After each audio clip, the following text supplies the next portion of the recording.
دو تا نکته در مورد قرقاول‌ها و مهمترین عاملی که الان نسل قرقاول‌ها رو در ایران تهدید میکنه.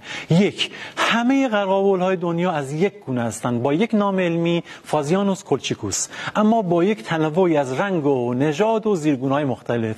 به طور مثال در ایران هم ما 4 تا زیرگونه از قرقاول داریم که از شمال آذربایجان تا سرخس پراکنش دارن. آره آمریکا هم قرقاول نداشته، از اروپا و آسیا برداشتن بردن. دو، منابع می‌نویسن که نژاد قرقاول‌های ایرانی خالص باقی مونده و تداخل نژادی با قرقاول‌های غیرعمومی نداره. متاسفانه می‌بینیم گروهی به دلیل در واقع دلسوزی این قرقاول‌های پرورشی رو که اغلب یک طوق سفید آشکار در نهایه گردن دارن رو در طبیعت رها می‌کنن. این کار میتونه خلوص ژنتیکی قرقاول‌های بومی رو از بین ببره. لطفاً این کارو نکنید.